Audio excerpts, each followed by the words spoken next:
Pronto. Alright, então eu vou começar então. Bem-vindos a todos aqui para a nossa apresentação.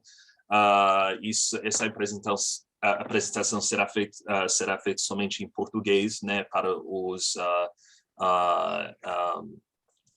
para todos os brasileiros lá fora, também portugueses, né, mas realmente o nosso foco hoje vai ser para investidores brasileiros, né, que são residentes no Brasil e estão pensando em investir na área de imóveis aqui nos Estados Unidos, seja Flórida, Nova York, seja onde que for, né? Isso vai ser realmente, a gente vai guiar em algumas coisas básicas aqui, os desafios que você vai enfrentar, né? E as precauções que você poderia tomar, né, antes de comprar. E mesmo se você já é um dono de um imóvel aqui nos Estados Unidos, o que você pode já fazer, né, para retificar, né, sua estruturação, o melhorar para guardar contra retenção de FIRP, ITCMD americano, esses tipos de coisa. E a gente vai explicar um pouquinho mais em detalhe sobre isso, né? Então, aqui hoje eu sou um advogado. Meu nome é Chris Curtis, sou um advogado senior counsel no escritório de Chaves Perlowitz Luftig LLP, aqui na cidade de Nova York, em Manhattan. Eu também sou licenciado no estado da Flórida. Eu ajudo com estruturação de investimentos aqui nos Estados Unidos, incluindo compra de imóveis em Nova York, bem como na Flórida, sul da Flórida, Orlando, essas áreas aqui. Thalita Araújo, ela é uma advogada aqui no meu escritório também, no Chaves Perlowitz Luftig LLP. Hoje ela está em Paris, na França, bem chique, né? E ela é uma advogada licenciada no Brasil e também aqui nos Estados Unidos, no estado de Nova York. Ela tem bastante experiência em termos de tributação, não somente aqui nos Estados Unidos, mas também no lado brasileiro. Ela conhece muito bem reportagem, BASEN, IR, esses tipos de coisas, né? Ela ajuda bastante clientes brasileiros.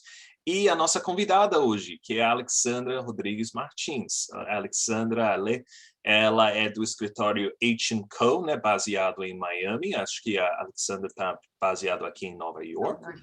E eles especializam na área de contabilidade, né, especialmente com clientes estrangeiros, que é bem importante, né? Tem bastante contadores aqui. Não falta advogados e não falta contadores aqui nos Estados Unidos. Mas o que falta é gente que conhece os dois lados, a área internacional, que é bastante importante, né?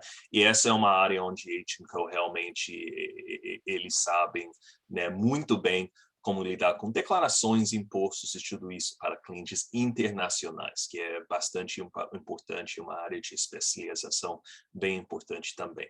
Então, a gente tem essa apresentação aqui, a gente está gravando isso, a gente vai enviar um link, né, para o vídeo, e também uma cópia dessa apresentação, depois do nosso webinar, para todo mundo que se inscreveu, né? Então, eu vou utilizar essa apresentação, mas basicamente vai ser mais ou menos uma conversa entre nós. Claro que qualquer dúvida pode perguntar aqui no Q&A ou no chat, fique à vontade, né? A gente vai começar primeiro com a apresentação. Se tiver alguma dúvida, a gente vai responder depois.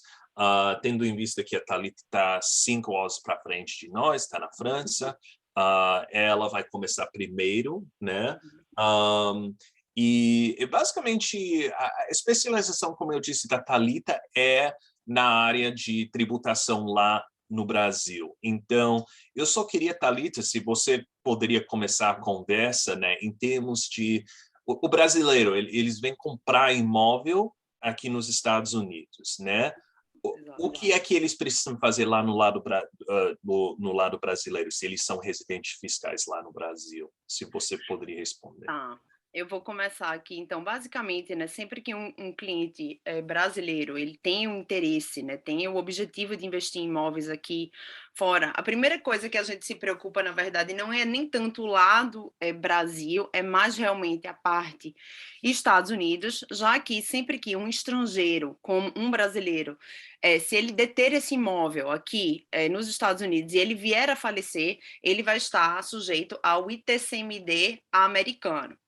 Então, esse é um ponto fundamental, né, que eu e Cris, né, Alexandra, a gente sempre tem muito cuidado, né, para explicar para os clientes que isso precisa ser planejado para que a gente evite a incidência do ITCMD americano, que é muito alto, que pode chegar até 40% sobre o valor de mercado do bem. Como também outra coisa que a gente se importa aqui nos Estados Unidos é a questão, as regras do FIRPTA, né, que é uma regra estabelecida pela Receita Federal Americana, que sempre vai ser aplicada para um estrangeiro que venha vender o seu imóvel aqui nos Estados Unidos. Então, esses são os dois pontos principais que a gente sempre toma muito cuidado, né, Cris? Em termos de reportagem, para efeito Brasil, tudo vai depender como esse cliente ele detém o bem, né? Se ele detém o bem na pessoa física, ele vai simplesmente declarar.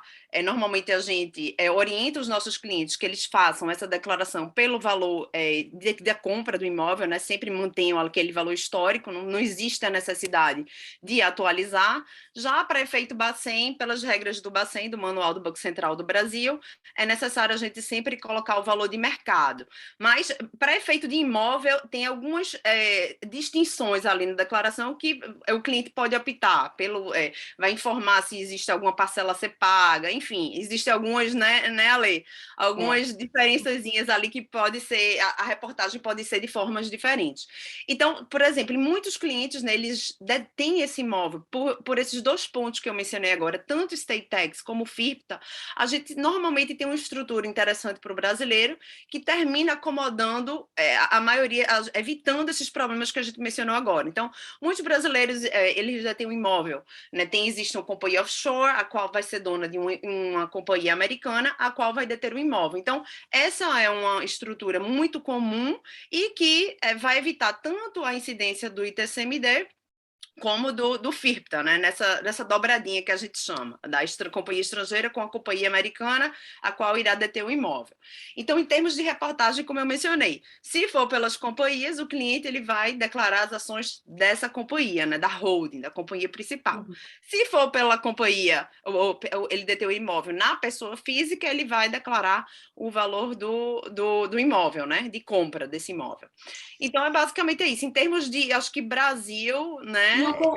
Um parênteses, Thalita. Claro, O que eu Ale. noto bastante dos meus clientes brasileiros, quando eles têm um investimento através da offshore, Uhum, que fornece essa blindagem do imposto de herança, né, que existe nos Estados Unidos, exato. um pedido comum é ter a contabilidade preparada para essa offshore, para que Perfeito. no caso em que a Receita Federal brasileira faça algum pedido, alguma fiscalização, pedido de respaldo, o cliente tem disponível a contabilidade preparada no padrão exigido pelo Bacen, que Exato. é no padrão internacional, que é a sigla IFRS, International aonde o Financial. escritório contábil vai e assina o documento e são demonstrativos financeiros compilados, assinados por um escritório que é licenciado para fazer essa contabilidade. E é algo que é extremamente comum, é uma prática que oferece uma blindagem tanto para o cliente, para fins Estados Unidos e fins Brasil, e também proporciona blindagem do imposto de herança, que é algo que os nossos clientes que estão investindo vão investir em um valor que a gente vê o mais frequente é acima de US$ 500.000, né? Exatamente. Você diria que é esse valor, mais ou Eu diria menos? que é esse valor.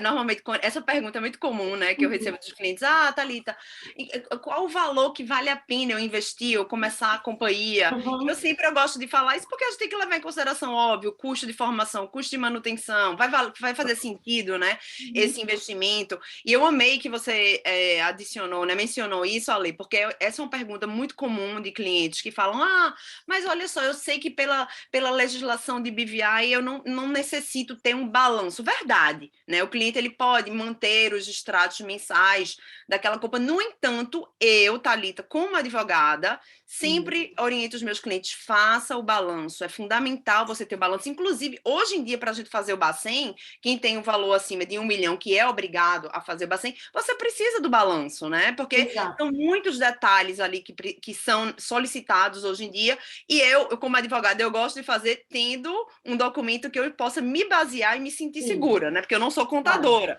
Então, eu Exato. faço questão de ter. Eu acho fundamental e Sim. acho super válido esse ponto que você mencionou da E contabilidade. eu concordo nesse detalhe, porque as legislações, é opcional, não é obrigatório ainda.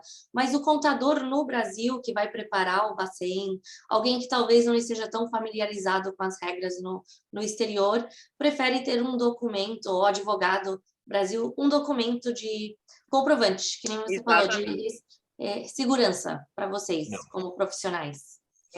Concordo E plenamente. olha, também é importante ressaltar também, em termos de balanços, declarações, que se você tiver um imóvel aqui nos Estados Unidos, né, e é detido numa companhia americana, geralmente, né, você vai precisar fazer uma declaração de imposto de renda aqui nos Estados Unidos, né, especialmente se é considerada a entidade considerada um corporation, né, a Florida Corporation, New York Corporation, eles têm que entregar uma declaração todo ano, né, mesmo não recebendo nenhuma renda, nada disso, né, então isso é importante ressaltar, né? Tipo, tem também LLCs com mais de um membro, né, que é considerado um domestic partnership. E isso, eu acho que, Alexandra, isso depende, né? Eu acho que a regra com partnerships é que é só obrigatório, né? E só tem obrigação de enviar declaração de 1065, de partnerships, se tiver alguma renda, o despesa, o crédito, alguma coisa desse tipo para reportar. Se eles não tiverem, não precisa entregar, né? Eu acho que isso... Sim, você tem total razão. Quando é uma LLC com 2 ou mais membros, a classificação padrão a gente chama de partnership, que apresenta o formulário 1065, onde a Receita Federal diz que a partnership somente teria a obrigação de declarar se tiver receita, algum tipo de receita oriunda no território dos Estados Unidos, ou despesa que a empresa queira registrar com a Receita Federal Americana. Isso são as regras da Receita Federal, IRS. Daí, dependendo do estado, tipo Nova York, a gente teria que só verificar, confirmar com o estado de Nova York que não requer uma declaração. Mas você tem essa flexibilidade de ter essa brecha de talvez não ter que declarar. Mas de alguma forma é sempre bom consultar com o contador, com o seu advogado, tributarista, para ter uma verificação, porque o benefício de ter a empresa nos Estados Unidos é que proporciona uma flexibilidade em abertura de conta bancária, você pode ter as despesas centralizadas numa única conta. Então, tendo uma empresa americana, tem um benefício, né, de diversos fatores que eu acredito que a gente vai entrar tanto do lado de FIRPTA, quanto da parte operacional, então, que traz essa vantagem, né? Tem um custo adicional, mas tem um benefício maior. E também é importante ressaltar que olha, as jurisdições aqui são bem diferentes, né? Então, na Flórida, por impostos que não existem aqui, tem impostos aqui em Nova York, por exemplo, que não existem na Flórida, né? Então, por exemplo, eu só vou dar um exemplo que você talvez conhece, né? Aqui em Nova York, a gente tem um corporate franchise tax, né? Mesmo não recebendo um aluguel, você tem que pagar um valor mínimo, né, de corporate franchise, se estiver em nome de um corporation, uma entidade tratada como corporation. Mas isso não existe na Flórida, né? E Flórida só tributa até depois de $50 mil com o corporation. Exato. Então, muito diferente o tratamento. O estado da Flórida é mais liberal nesse lado de tributação. O estado de Nova York, sim, traz essa tributação maior sobre corporações, mas em LLC como partnership, por exemplo, já não tem esse imposto que é anual do franchise tax. Então, é algo que vocês, como os advogados que estão estruturando a operação, que é extremamente importante ter essa assessoria, né, o braço direito judicial do direito aqui, para estruturar e informar que, olha, tem esse lado do benefício de ter a empresa e prós e contras do lado de obrigação anual de imposto de renda que nós poderíamos estar ajudando. Então, é uma abordagem em equipe, com certeza. E, Thalita, só rapidinho, que eu sei que Thalita está mais apertado com o tempo. Não, mas pode tranquilo. Mas Thalita, só rapidinho, você pode explicar quais são os efeitos, né? Se você tiver um imóvel aqui nos Estados Unidos, por exemplo, o que acontece em termos de tributação no caso do falecimento do dono, né? Claro, com o dono residente no Brasil? Para efeito Brasil, hoje em dia, né, Ale, a gente sabe aí que teve, acho que foi 2021, já me perdi no tempo, foi 2021 que teve a decisão do STF, né, com relação à tributação do ITCMD sobre bens localizados no exterior. Então, sempre que, né, vamos dizer, um residente brasileiro, né, ainda tem um imóvel aqui, esse cliente, ele vinha a falecer, seja esse imóvel na pessoa física, seja imóvel na pessoa jurídica, né, se esse cliente ele vinha a falecer, não vai haver o ITCMD no Brasil, né, de acordo com a recente decisão do STF. Isso foi um problema, assim, essa era uma questão que vinha sendo disputada há muito tempo, né, entre os estados e os contribuintes, e realmente foi já decidido que não vai haver a incidência do ITCMD sobre esses bens localizados no exterior, seja ações de companhias offshore, companhia americana, seja o imóvel em si americano. Né? Já para o efeito Estados Unidos, a gente vai entrar aí nessa seara com Cris, né, Cris? Mas a gente já mencionou e que, apesar de no Brasil não ter nenhuma tributação, quem não tem um planejamento adequado pode, assim, ser esmagado no imposto de transmissão aqui americano. Então, é fundamental ter esse planejamento antecipadamente na compra do imóvel. Então, mas basicamente com o planejamento correto, você poderia evitar não somente o ITCMD aqui no lado americano, mas também no lado brasileiro, né? No caso do falecimento, eu gostaria de dizer, né? Então, eu vou começar rapidinho aqui na apresentação, né? Então, é um pouco, né, como a gente fala em inglês, dry, né? Desculpa, não sei coisas a palavra. mais técnicas, né, Cris? Mais assim, técnico, classificações então, técnicas, mas de extrema importância para o assunto que a gente vai abordar. Então, então eu não vou ficar focando tanto nessas áreas técnicas, mas é importante, né, só conhecer alguns termos básicos aqui. Então, só para começar, o que é que a gente está lidando com aqui é imóveis, né, e tributação aqui nos Estados Unidos. É bem importante, né, saber a diferença entre residente e não residente, domiciliado e não domiciliado, e como eles são tratados, né, em termos de imóveis aqui. Então, basicamente, aqui no primeiro slide, classificação de pessoas físicas e pessoas jurídicas, né? Então, a área tributação aqui nos Estados Unidos é complicadíssimo. Eu acho que é até mais complicado que Brasil. Eu sei que tem muitos brasileiros que não acreditam nisso, mas é verdade. É complicado demais aqui nos Estados Unidos. No entanto, né, realmente, essa área, em termos de classificações, é básica, né? Tem 3 classificações básicas. Primeiro é pessoa física, né, residente nos Estados Unidos, não residente nos Estados Unidos, e não cidadão domiciliado nos Estados Unidos, que só tem a ver com ITCMD, o Estate Tax, Gift Tax americano, imposto sobre doação, ou sobre o espólio, né, na hora do falecimento, né? Então, a classificação de residente fiscal americano. Então, ó, tem muita linguagem aqui, a gente não precisa ficar focando aqui, discutindo isso por tanto tempo, isso vai ser enviado para todo mundo, mas basicamente, né, isso é importante, a classificação é muito importante para efeitos de imposto de renda, imposto de transmissão aqui nos Estados Unidos e também para o FIRPTA. FIRPTA, eu vou entrar em mais detalhe, isso basicamente contém um transfer, alguém que está vendendo ou transferindo o imóvel aqui, que é um estrangeiro, né? Então, basicamente, o que é que a gente tem aqui? Primeiro, cidadão americano, né? Cidadão americano é claro que é US person. Cidadão americano é US person, é um residente fiscal americano. Não importa onde ele está residindo, onde está morando, mesmo se ele nasceu no Brasil e está morando há 1 bilhão de anos, né, nunca morou nos Estados Unidos, Se você é cidadão americano, você é um residente fiscal para efeitos fiscais sempre, né? Muito importante ressaltar esse ponto. Alexandra, eu imagino que vocês já lidaram com isso.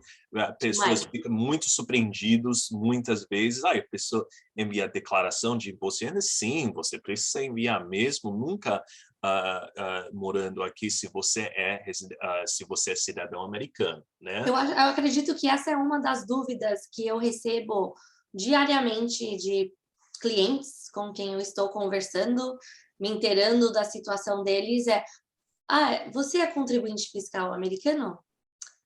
Não. Eu falei, você tem passaporte americano? Sim, tenho passaporte americano. Bom, então, nesse caso, você é contribuinte americano. Então, é uma falta de conhecimento que as pessoas têm, que é normal, né? É apenas participando de webinars, assim, conversando com profissionais da área, que você acaba se inteirando um pouquinho mais. Mas eu concordo que é algo super comum. Então...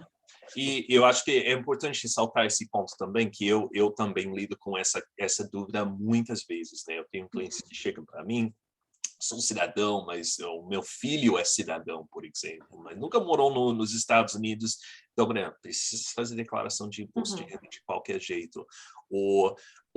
A jurisdição, né, tributária aqui nos Estados Unidos, né, é baseado em cidadania, né, e não de uma forma território, né, que é o resto do mundo que faz, né, como o Brasil, por exemplo. É global, né, Cris? Eu acho que só existe... Estados Unidos tributa na sua renda global, basicamente. Eu acho que só existe 3 países que fazem desse jeito. Os Estados Unidos, eu acho que é Eritreia, na África, e o terceiro eu esqueci, nem conheço muito bem. O resto, né, é realmente mais de uma forma que eu acho que é mais razoável, mas é assim como a gente está lidando aqui. Eu acho que um detalhe também para adicionar, que mesmo que você tenha, vamos supor que você tenha o passaporte americano, mas você nunca morou nos Estados Unidos e não tem Social Security Number. O fato de você não ter um número não quer dizer que você não tinha obrigação ou você não tem direito a este número. A análise que vai ser feito pelo Cris e pela Thalita ou por mim, é tudo feito do mesmo parâmetro. Cidadania, tá bom? Então, o Social Security não afetaria essa distinção. E também é importante ressaltar que tem green card holders, residente permanente nos Estados Unidos. Se você tem um green card, ser residente permanente, você não largou, não desistiu de ser residente permanente, que você não devolveu, né, o cartão para a imigração, é importante ressaltar também que é mesmo tratamento de cidadão, mesmo não estando nos Estados Unidos, você é considerado contribuinte americano, né? Também tem Sociedade Anônima Americana Corporation, é sempre considerado um US Corporation, sempre considerado uma pessoa, um residente fiscal nos Estados Unidos, mesmo se todos os acionistas e diretores são estrangeiros. Parceria americana, mais comum são LPs e LLCs. LLCs, mesmo se todos os acionistas são... um importante ponto aqui, LLC é transparente para efeitos fiscais, LPs também, mas se tiver numa LLC mais de um membro, seria considerado um domestic partnership, uma parceria americana para efeitos fiscais. Seria considerado basicamente um residente fiscal nos Estados Unidos, né? A LLC, né? Não os membros da LLC, não os acionistas da LLC, né? Mas esse ponto é importante para mais tarde, quando a gente conversa sobre o FIRPTA, né? E como você disse, Alessandro, um ponto importante aqui é que, mesmo não tendo um Social Security Number, que é basicamente o CPF, né, americano, qualquer pessoa que passa o Substantial Presence Test, que basicamente passa muito tempo aqui nos Estados Unidos, mais de 183 dias no ano calendário de presença física, né, com algumas isenções de visto de estudante, por exemplo, são considerados residentes fiscais americanos, mesmo sendo turista, mesmo sendo num visto de turista, mesmo ainda tendo uma casa no Brasil, né? Se você muito tempo aqui nos Estados Unidos de presença física, né? Você vai ser considerado pelo menos naquele ano calendário contribuinte fiscal americano, né? Isso porque que nos Estados Unidos, olha, você tá tirando vantagem, né, do nosso sistema, da polícia, né, esse tipo de coisa, você tem que contribuir, né? Então, é muito importante, geralmente a gente fala, não, se você gasta muito tempo aqui nos Estados Unidos, né, para não gastar mais de 120 dias de presença física por ano, mais ou menos, né? O Cris, número mágico.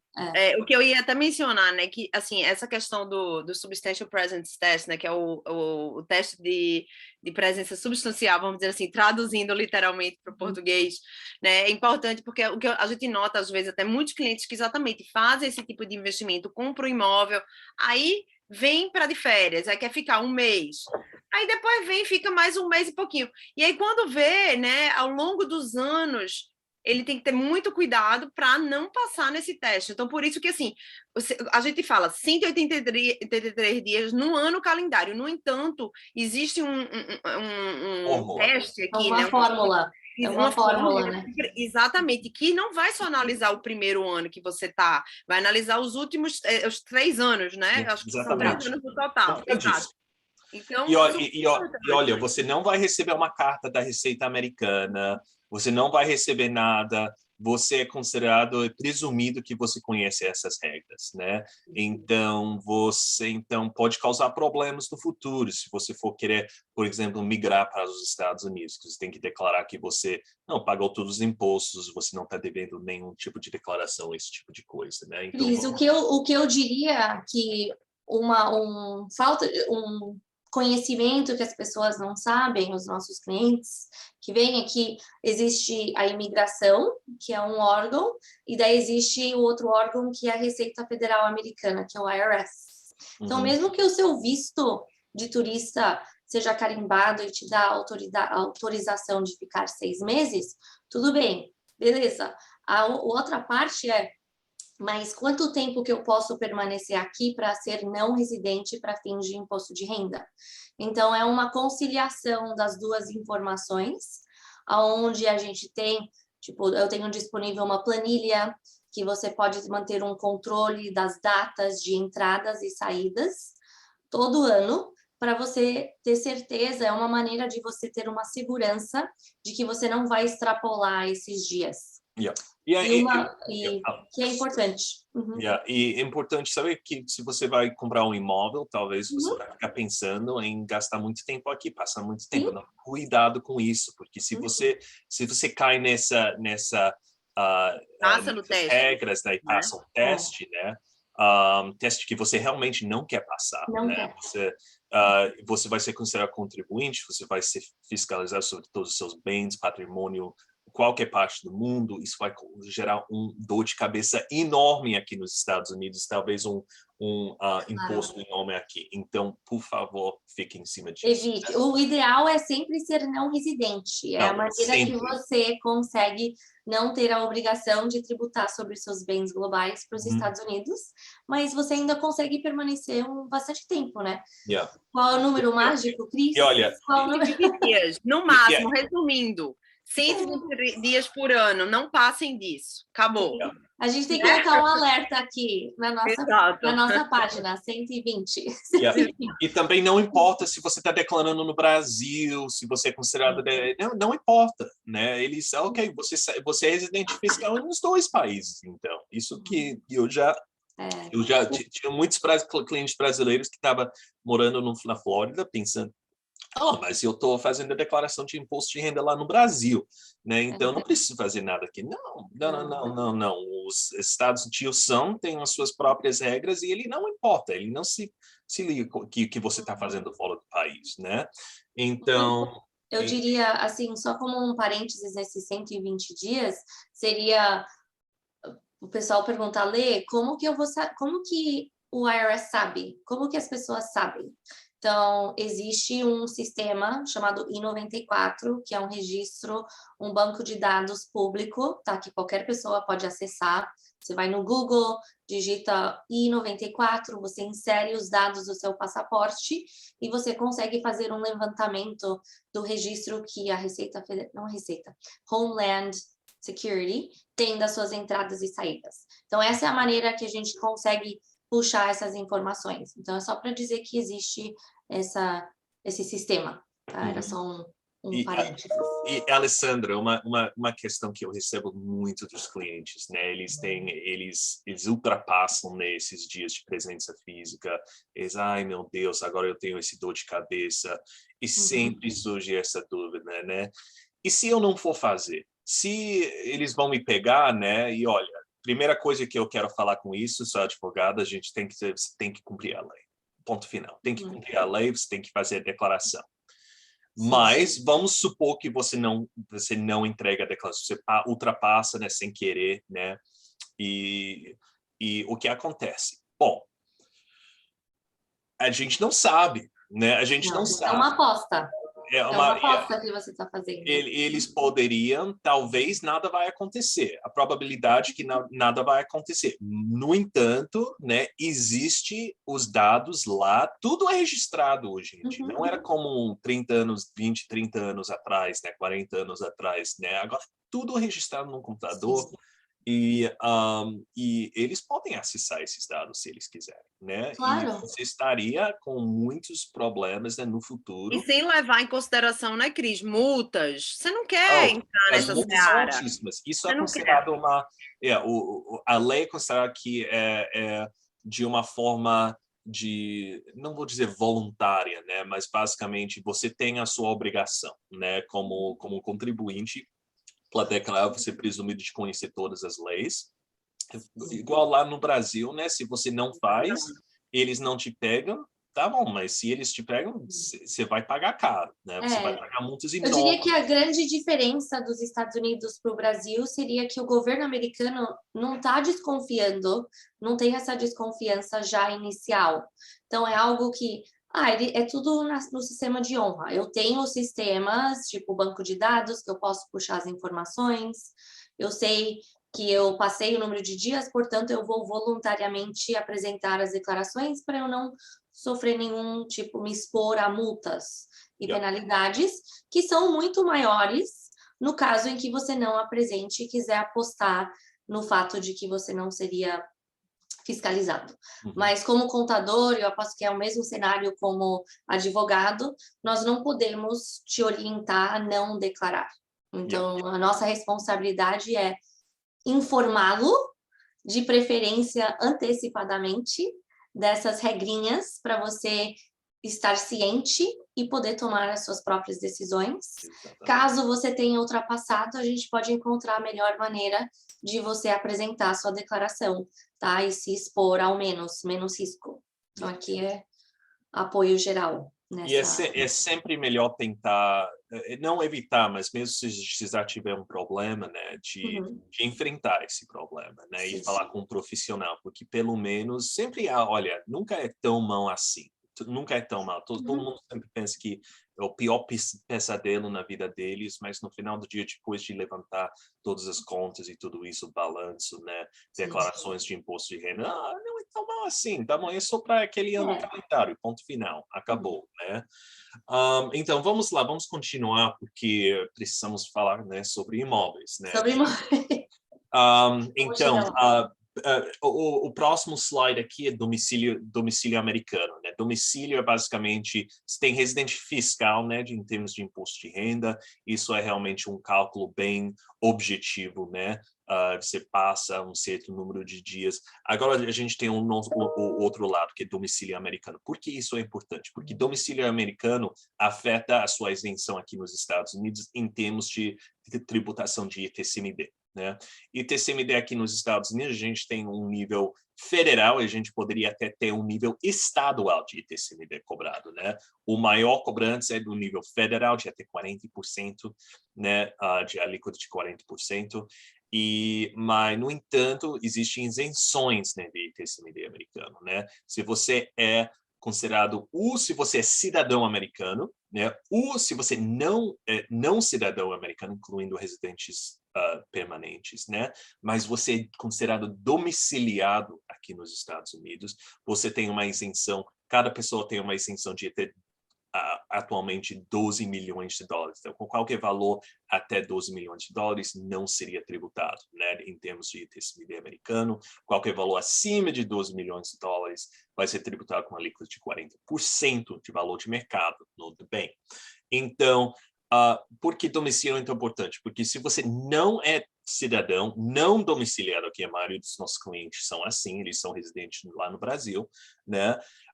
A sua isenção é somente 60 mil dólares, é quase nada, né? Então, por isso que esse ponto é tão importante aqui nos Estados Unidos. Então, talvez o maior risco aqui, se você está fazendo uma compra de um imóvel aqui, quase com certeza vai ultrapassar esses 60 mil dólares, esse limite de 60 mil dólares. E não esqueça da contas bancárias, né, com ações de companhias americanas, esses tipos de coisa, né? E se você veio a falecer, vai causar um problema, vai causar dor de cabeça para o seu espólio e para os seus herdeiros, né? Se você tiver uma estrutura que é tributado, né? Que é considerado seu taxable estate aqui nos Estados Unidos, pode gerar um imposto muito, muito grande, né? Então, e nunca tenta, de vez em quando eu tenho um cliente que fala, como é que eu faço um domicílio aqui? Não, esquece isso. Se você tem patrimônio suficiente, né, para poder comprar uma casa, um imóvel aqui nos Estados Unidos, você tem imóvel lá no Brasil, com certeza você não vai ser considerado um domiciliado aqui nos Estados Unidos, né? Então é importante ressaltar esse ponto.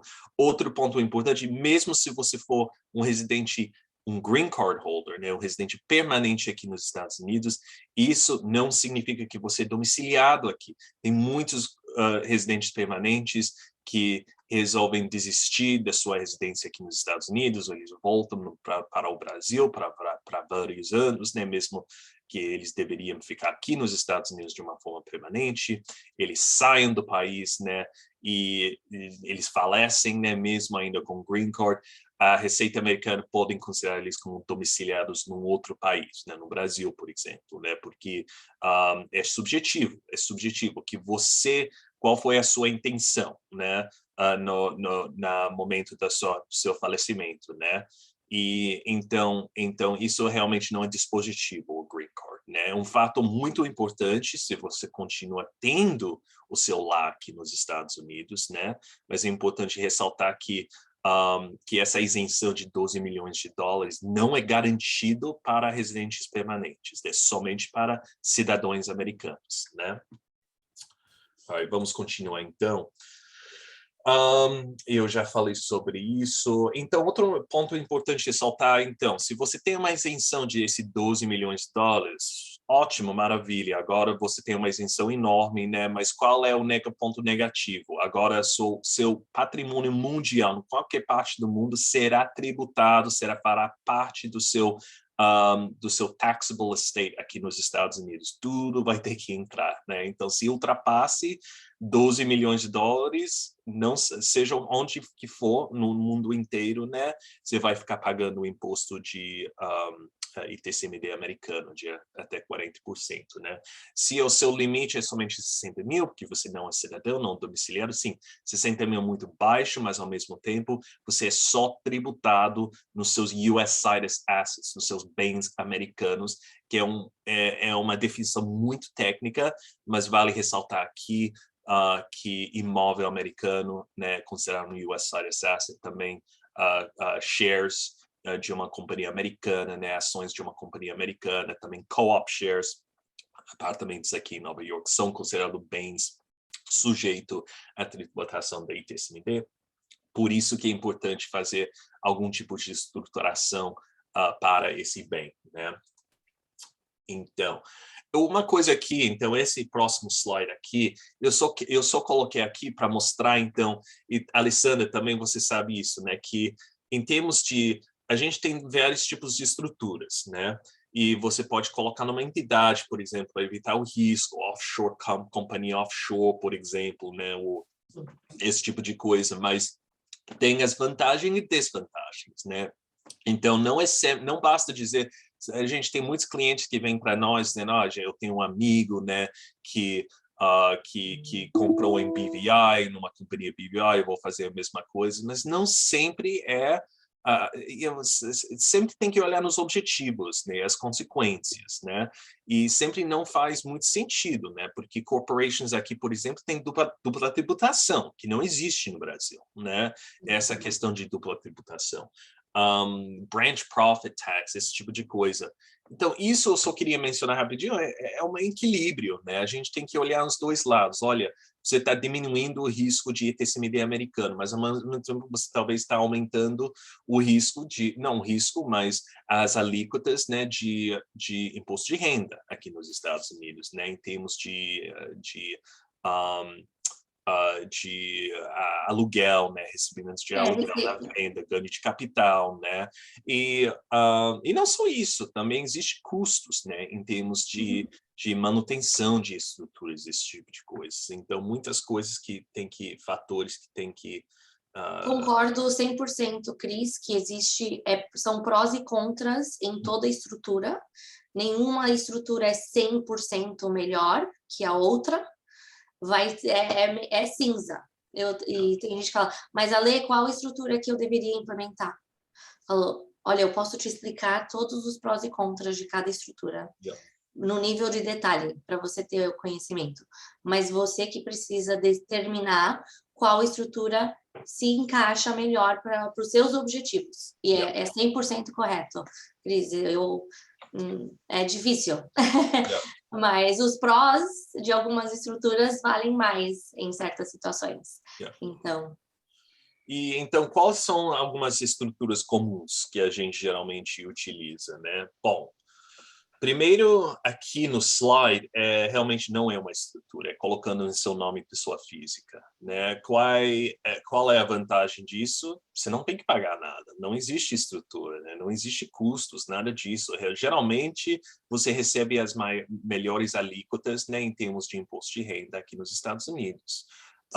E menos obrigações fiscais. Exatamente. Porque ao nível de pessoa física, você só teria que declarar se tiver receita. Então, que seria em qual cenário? Se o apartamento ou imóvel é alugado ou se for vendido. Se nenhuma daquelas situações for aplicável, não teria nenhuma declaração anual de imposto de renda a ser feito. Ao nível de pessoa física. Mas qual é a desvantagem? A desvantagem que poderia ter ITCMD. Duas desvantagens enormes. ITCMD americano, né? Também, outra também, Thalita, você poderia mencionar, que talvez você conhece melhor, é carnê-leão, né? Se você está recebendo aluguel, você não vai poder deixar o lucro preso numa entidade, né? Você vai ter que declarar e pagar imposto lá no Brasil, né? E também a privacidade, né? Aqui nos Estados Unidos, né, tem muitos clientes que ficam, né, chocados, né, que tudo tá num lugar, registro público, acessível, pode fazer um Google, é muito fácil fazer tudo isso, né? Assim que o seu nome fica registrado numa escritura, né, é colocado no registro público e fica lá para sempre, nunca vai ser removido, né? Porque é o chain of title, né? Então, não existe nada de privacidade, assim que o seu nome tá lá para sempre, né? Então, é importante também, se é uma questão de privacidade, que você pelo menos coloque em algum tipo de estrutura que vai ocultar, né, um nome, que existe várias, né? Segundo Não, Cris, até desculpa, só complementando, né, o que você falou, essa questão, óbvio que a desvantagem é, sem dúvida, o risco do ITCMD. Óbvio que nem para todos os clientes, como a gente já mencionou aqui, vai fazer sentido ter estrutura. Vamos dizer, um cliente que está investindo num imóvel, sei lá, $300 mil, não tem o interesse em abrir um BVI, enfim, então não vai fazer sentido para ele manter aquele custo de manutenção. Então, nesses casos específicos onde, né, o cliente ele tem o objetivo de manter realmente o imóvel na pessoa física, muitas vezes a gente sugere o seguro de saúde, né, que aí no caso, se esse cliente ele vem a falecer, vai cobrir, esse valor vai ser utilizado simplesmente para pagar esse imposto. Então, que é a principal desvantagem de estar na PF, né? Vamos combinar. Agora, aquele cliente que tem o interesse, já tem o BVI, já tem interesse em investir, ter conta de investimentos, por que não fazer através da estrutura? Então, sem dúvida, prós e contras, tem que ver o objetivo, mas sempre dá para a gente mitigar, né, Cris? Vamos dizer, o problema. Sempre a gente consegue mitigar com um planejamento. E tem outras estruturas, por exemplo, trust irrevogável, né? Trust irrevogável é tributado geralmente como pessoa física na hora de vender o imóvel, né? Você poderia não ter custos, né, de manutenção se tiver trustees como membros da família, né? Mas desvantagens disso a primeira coisa que seria considerada uma doação lá no Brasil, você colocando dinheiro num trust, né? Também o Brasil não reconhece trust, então isso pode complicar ainda mais no Brasil.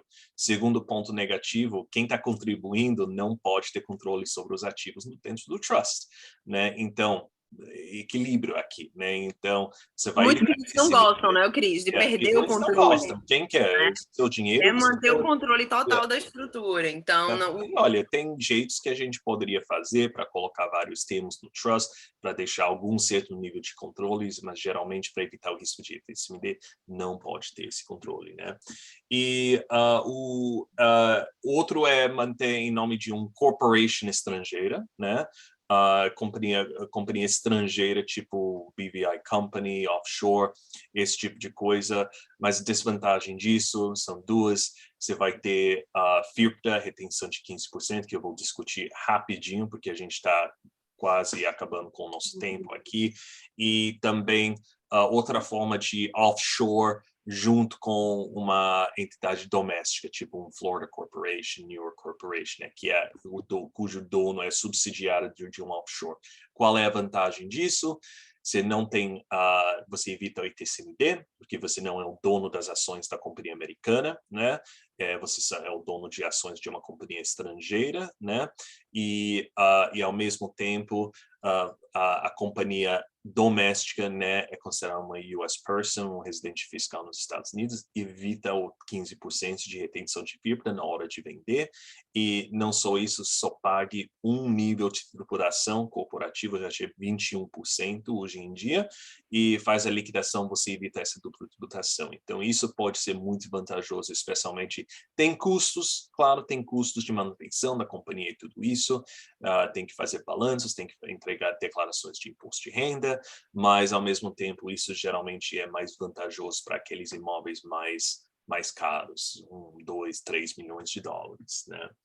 Cris, e só complementando aqui, já que a gente estava falando de estruturas e a gente mencionou aqui a questão do trust irrevogável, é só um ponto que eu quero deixar bem claro, que eu acho que muitos clientes tendem a confundir, é a questão do trust irrevogável com o trust revogável, né? Então, quando você tem um bem, vamos dizer assim, que você compra um imóvel, você vai fazer um trust revogável, esse trust aqui, o objetivo dele é simplesmente a sucessão, não tem nada a ver com o planejamento tributário, não vai evitar a incidência do ITCMD americano. Então, essa é uma dúvida muito comum. Mas eu tenho trust, então eu não pago imposto. Não, você vai pagar imposto. Trust revogável, aquele que o cliente tem um controle total, vai ter que pagar imposto, no entanto, você não vai ter que fazer um processo de inventário aqui, caso você venha a falecer. Então, é bem diferente do trust irrevogável, que aí muitas vezes o cliente já tem um planejamento tributário, pensando, né, Cris, no planejamento tributário já lá na frente, e né, para o brasileiro, normalmente aí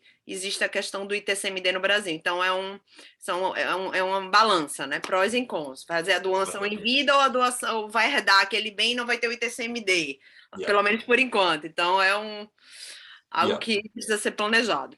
E esse slide aqui rapidinho, importante pensar nisso antes de comprar imóvel, né? O que a gente poderia ajudar você com a sua estruturação de imóvel que você já tem, né? E talvez você quer modificar, mas é muito mais fácil de lidar com isso antes de comprar, que assim que você compra, você vai ter que lidar com as regras de FIRPTA.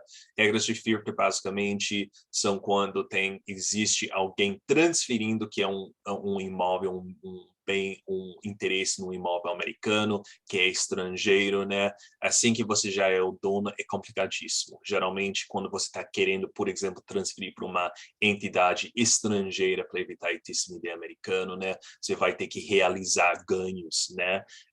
Vai ser basicamente uma venda simulada, né? E a Receita Americana vai cobrar qualquer ganho de capital, né? Então, e tem um procedimento bem chato que você tem que lidar para evitar a retenção de 15%, mesmo transferindo para a sua própria companhia, né? Então, sempre olha nisso, presta atenção nisso antes de comprar, né? E porque eu tenho tantos clientes que vêm para mim logo depois, né? Que, olha, eles ficam super felizes de comprar aquele apartamento em Miami Beach, né? E são bem empolgados, né? Que eles vão lá com corretores, mostram tudo isso depois de comprar. Ai, meu Deus do céu, né? Nunca pensei na tributação. Bastante importante isso, tá bem? Não é como uma conta bancária, né? Que é fácil de transferir. Isso é imóvel e é complicadíssimo. Né? Eu acho que a particularidade aqui é que o investimento é imobiliário. Então, quando é imobiliário, existem várias particularidades quando você é não residente. Então, por isso, existem desafios e que o Cris, e a Thalita e eu conseguiríamos te orientar, a guiar como evitar qualquer obrigação adicional ou risco adicional, né? E, olha, acho que a gente está acabando com o tempo, né? Mas eu tenho os slides aqui, a gente vai passar no e-mail e vai ficar disponível também no nosso website. Eu também passo para você, Alexandra, para você pode compartilhar com seus próprios clientes, né? Mas essas regras de FIRP, né? Essas coisas básicas, como eu já disse, essas regras são complicadíssimas, mas basta dizer que quando você faz uma venda ou transferência de um imóvel aqui nos Estados Unidos, e você é estrangeiro, você é um transferor estrangeiro, tem que ser feita uma retenção de 15% ou sobre o valor da venda, né? Se é para alguém que não é relacionado com você, ou sobre o valor de mercado. Por exemplo, se você está transferindo para sua companhia estrangeira offshore, né? Você tem que fazer a avaliação e verificar qual é o valor de mercado, né? E se tiver ganho de capital, vai ter que pagar imposto sobre isso, mas independente disso, você tem que fazer a retenção de 15% do valor total. Então, $1 milhão, retenção é de $150 mil, né? E essa regra é bem rígida, né? Você tem que fazer. Se você não faz, né? Você não cumpre essas regras, você pode ficar com uma multa de até $10 mil, né? Para não fazer isso. Isso tem que ser enviado para a Receita Americana 20 dias após a transferência, né? É por isso que o planejamento é tão importante e antes de fazer qualquer reestruturação de um imóvel que já existe, que você já tem, é importante consultar com um profissional, né? Antes de fazer qualquer coisa, né? Eu acho que, deixa eu dar uma olhada só rapidinho aqui, tem várias isenções que eu coloquei aqui, que todo mundo me pede, sempre fica me pedindo se existem isenções. Existem sim, mas são realmente raríssimas, né? E realmente não cabem em maioria dos casos em que a gente lida, né? Especialmente com clientes brasileiros, né? Mas está tudo aqui, né? E existe sim um procedimento, né? Para reduzir ou cancelar esse 15% de FIRP withholding, mas é complicado hoje em dia, né, Alexandra? Porque geralmente demora muito tempo. Você pode pedir autorização da Receita para reduzir. Era uma vez que isso durou, sei lá, 90 dias para receber uma resposta dele. Pré-pandemia era 90 dias, tipo, garantido. Agora, infelizmente, não é mais. 6 meses, um muito maior. Assim. Mais 9 meses, 10 meses. Pior ainda nesse tipo nesse período do ano que é o tax season, né? Então, mas olha, a estruturação que eu geralmente faço para os meus clientes, né? Eu faço de um jeito para evitar o FIRP withholding. Assim você não vai ter esse dor de cabeça, né? Então, basicamente isso. Acho que a gente acabou com o tempo. Eu vou aguardar 1 minuto para ver se alguém tem algumas dúvidas no Q&A, mas se não, você pode ficar à vontade, né? Os nossos contatos estão aqui nessa apresentação, nossos telefones, nossos e-mails. Fique à vontade de enviar e-mail para mim, para a Thalita, a Alessandra também, e estamos à sua disposição, né? E será feito a gente está gravando isso, então a gente vai enviar um link, acho que é isso, né? Alguma coisa mais para adicionar? Eu acredito, são vários detalhes, né? E caso cada caso é individual, então é sempre bom, não custa nada perguntar ou enviar um e-mail, ter certeza, um pouco mais de clareza para você fazer esse investimento nos Estados Unidos. E é uma coisa que é simples de se fazer, com as orientações corretas. Mesmo com 1 hora, não é impossível, né, colocar tudo dentro de um período de 1 hora. Não, são muitos detalhes.